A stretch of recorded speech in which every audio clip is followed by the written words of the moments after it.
Hello everyone, welcome back to another episode of r/Entitled Parents. In today's episode, Entitled Kid chokes me while his mom is watching, then tries to make me give him my PS4 because I punched him. The Entitled Aunt and the Liquor Store. Parents brought screeching baby to FNAF.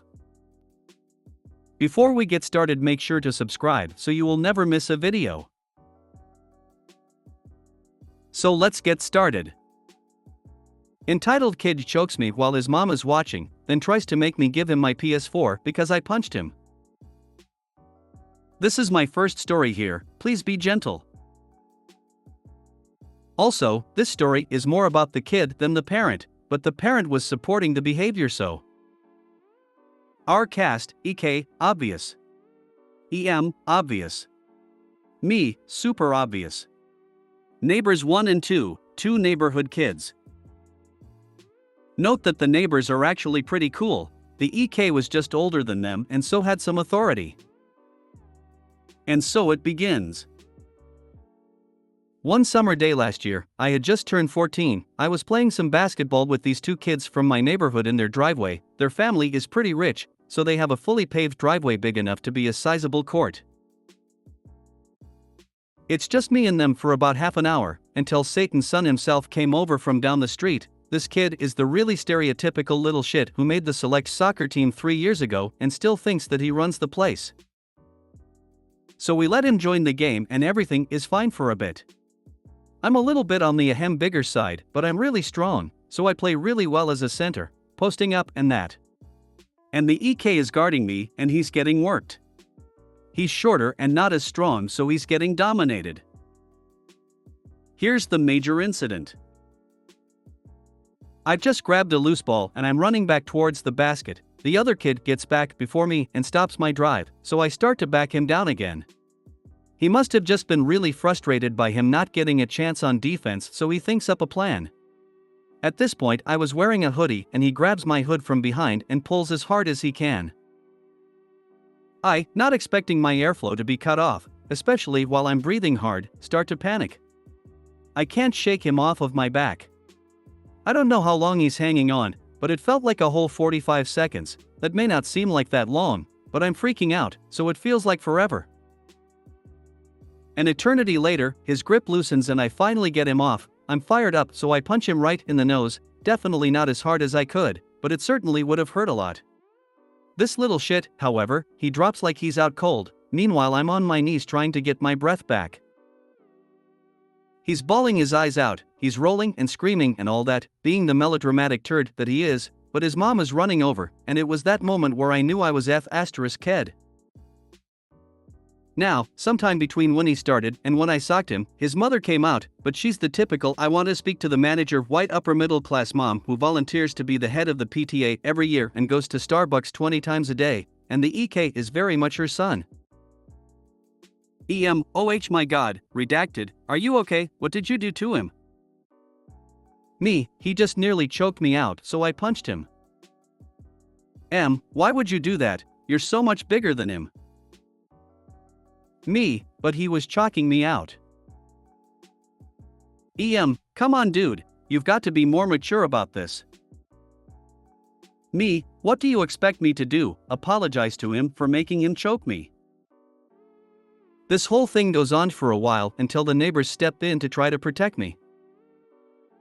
N1, OP really didn't do anything wrong. N2, yeah, he didn't even hit him that hard.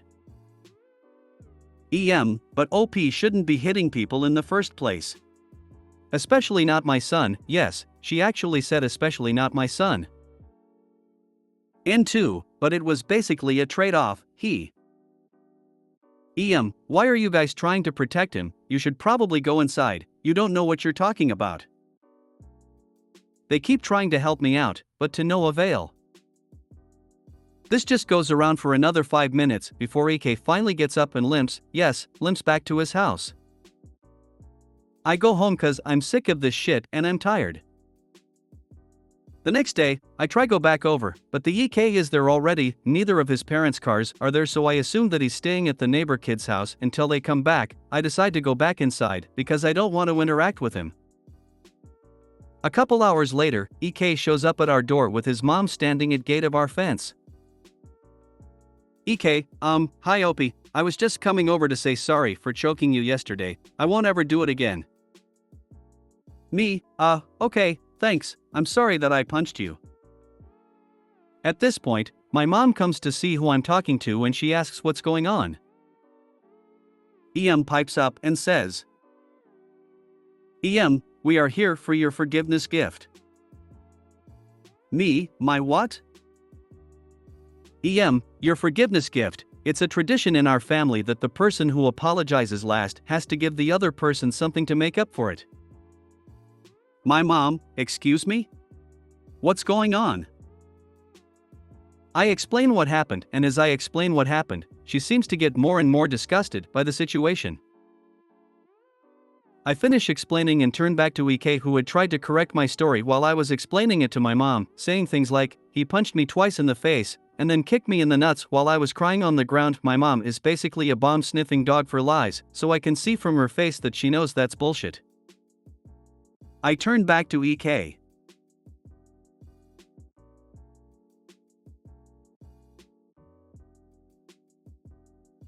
My mom, I'm sorry, but we don't do forgiveness gifts in this family.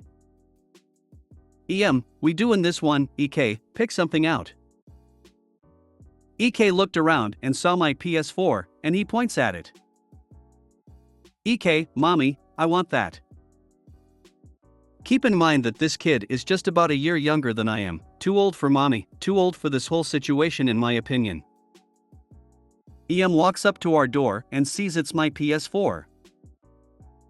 EM, great, we'll take that as our gift.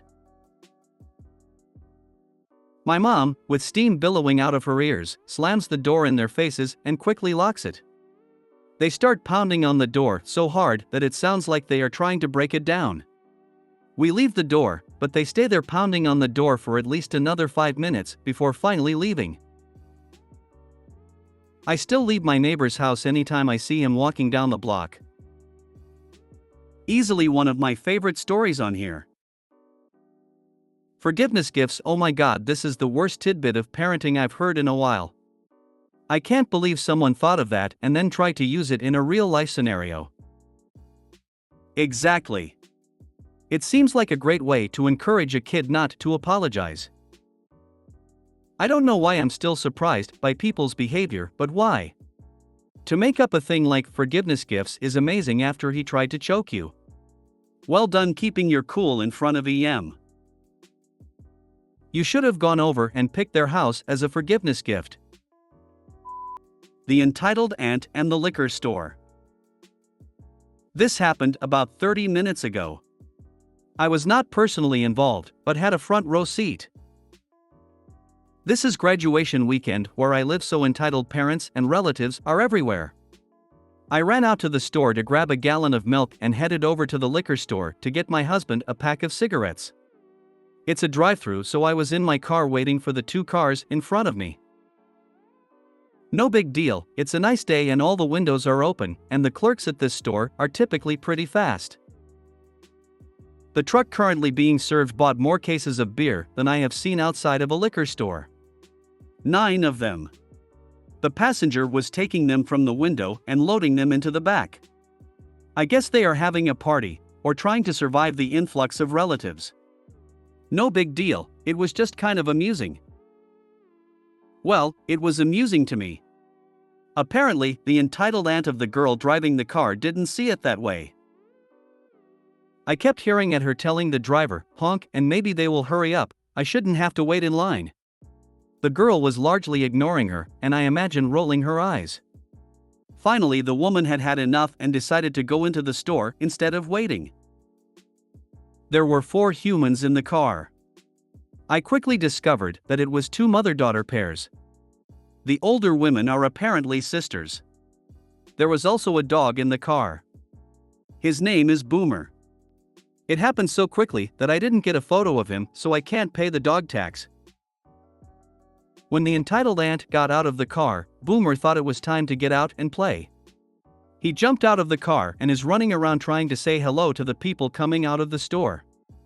A nice man stopped to greet Boomer and grabbed his collar. I saw entitled Aunt sigh and go over to get the friendly little guy. He's a mid-sized dog, white with a brown patch over his left eye. Cute little dude with a face that looked like he was smiling. Bright and shiny coat, well fed. He was obviously well cared for and loved. You can tell. Entitled Aunt looked like the stereotypical soccer mom with a bleached blonde bob and more makeup than any 3 people should wear. She was clearly in her mid-50s trying to look like she was 30. She grabs Boomer by his collar and yanks him back towards the open car door. His front legs are off the ground and she shoves him into the car, kicks him hard in his back right leg as he gets in.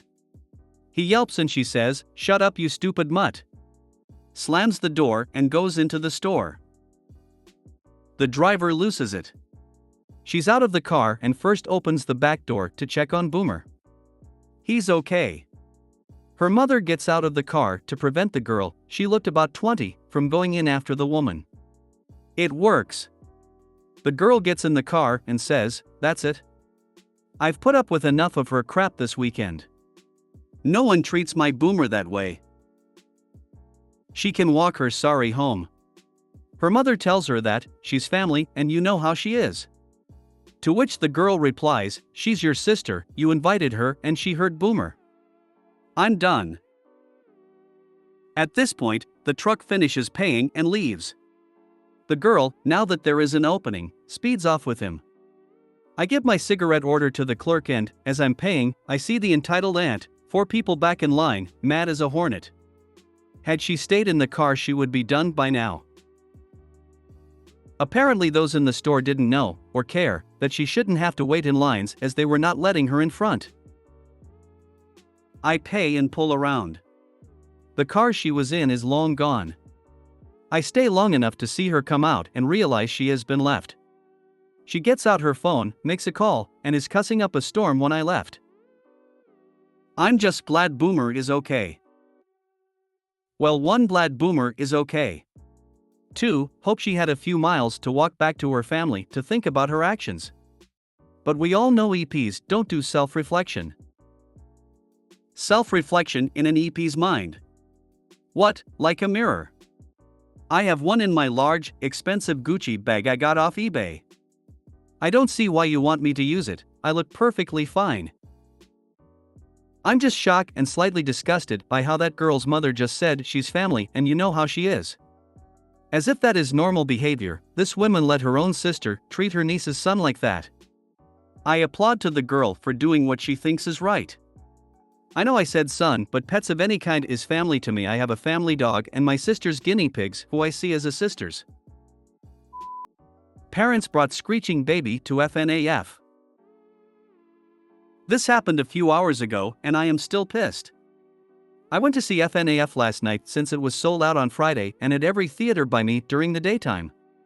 I found a theater by me that was showing FNAF well until 11 p.m. so I figured it would be dead. It wasn't really, but still okay. 9:40 p.m. The time where tiny children should be asleep, right? No. Everyone is sitting down and when the movie starts the theater goes quiet, till the murmurs of a baby can be heard.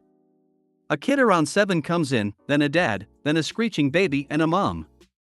They came in right as the movie started and were loud the entire time. Now this kid didn't cry at the jump scares, instead it kept making sounds for the entire run of the fucking movie. And I mean louder than movie sounds. The people around me were pissed and kept shushing the kid as it waddled and ran up and down the aisle they were in. The parents acted as if we were crazy and kept ignoring their whining, screaming baby as if it would just go away. People would leave, complain, and when movie people came in we saw hope that they would be asked to leave. Instead they just looked around for the ear bleed demon and get off as if they couldn't locate the screeches. At that point the kid said, "Mama aya go go gaga." It's like the kid is right there. The mom took the kid out for like 5 minutes and then came back in loudly and said, "Mama really wants to see the movie." Put the kid on the ground and let it continue to run around. The father ignored the kid. The older child seemed unbothered, like I did not hear a peep from that kid the entire time. Crotch Goblin would go quiet for like 10 seconds, enough time for some hope, and then continue to run around, semi-sleep on the chairs, that annoying thing bored kids do, and just be a menace to the theater. And you can feel the vibe in the theater. We aren't scared, we all are pissed. At least I know my row was, since they were right ahead of us, so the screeching wasn't even muffled, it was like eardrum destruction. Then, right as the movie ended, and I mean the first credits came on, even before the pot lights turned back, they were gone. Now they leave? And it just pisses me off so much, cause damn the parents and damn the theater for allowing this bullshit. We all pay insane amounts of money just to see a movie. I've waited so long for FNAF and just wanted one nice evening out. And these families come in, and the theater people see the babies and say nothing. Oh, you're gonna take your 1-year-old into The Conjuring too? Happened to me. Yeah, I see nothing wrong with that. In my opinion, theaters should be for 7+, cause at 7 you should be old enough to just be quiet. I don't really hate the babies, even though I dislike kids, cause they are too young to understand what be quiet means or what sit still means, but come on. No one deserves to have their movie ruined by kids. To have kids cry all throughout the beginning of Endgame cause Thanos got his stupid head chopped off. Or for kids to screech cause the Emperor is scary, boo-hoo, he was on screen for 0.2 seconds and then it was over. Or for kids to ask why is Batman a million times. PG-13 or 14A should still mean something. It should mean if your kid ain't 13, they aren't getting in. They don't get to get in and scream and cry throughout a movie. That's the point of most kids' movies, is that scary stuff is limited. And I had this happen when I was a kid and my grandparents took me to see Pirates of the Caribbean, and Davy Jones scarred out of me. But you know what they did? They took me home. They didn't let me scream and cry during the whole movie and ruin everyone else's days. They understood I was too young and took me home. It's not that hard. And I get it, if you don't have a sitter that sucks, but why would you want to punish everyone else? Edit. For those saying I should ask for a refund, I should point out the theater isn't in the best shape, and by the time I got out there was no employees around. It was 11:40 and I waited around for a bit, but there was no one. I was pissed and left for my bus. When another movie I saw there had a technical issue, GOTG Volume 1, they gave us vouchers that were expired, and then the theater closed for a few years. I avoided the place for years but went back last year and saw the Batman. The roof was dripping water and I had no clue if it was part of the movie or IRL. Found out when the pot lights came on. The theater staff aren't helpful and disappear, or as I said in the story, they don't do anything. People complained, they came in to look for the kid. It's a small theater room, it wasn't that hard, and after 20 seconds of barley looking they left. Never going there again. For anyone interested, it was a Cineplex and they suck. It's a shitty theater, but I've never encountered entitled people there since the town it's in is kinda sketchy. I figured the worst I'd encounter is my seat breaking, again LMAO, or the projector breaking, again LOL. Parent here and I would have demanded a refund. Mommy doesn't need to see a movie that badly. When one doesn't have a village, one has to make sacrifices. Agreed. I take my kids to see kid movies, latest one was Paw Patrol. When I go for an adult movie, I do not want screaming kids around me, it's my time without kids. Usually my partner and I switch on who goes to see a movie. And I have no issue going alone. But before this fall, I hadn't been to the theater in about 2 years. I lived. I hate that, and I hate movie theaters. It's where two glasses, my regular pair and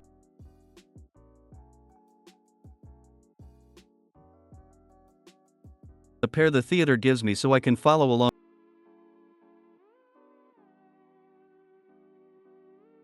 reading the words, or wait a bit longer for it to come to on demand and watch in the quiet of my home. That's my plan for FNAF. I'm off on Halloween and my plan is to build myself a little blanket fort, pop some popcorn, and watch FNAF inside my little fort via my phone. It's rare that I get Halloween off, and I intend to enjoy it. I've seen little kids being taken to go see Cocaine Bear and they were loud, but for the most part well behaved, but seriously, who in their right mind takes children to go see a rated R movie? So, are you allowed to bring under 18s to an age-restricted movie in the USA? Not allowed to do that in the UK. If you made it to the end of the video, thanks for watching. Don't forget to like, subscribe and share, and we will see you in the next video.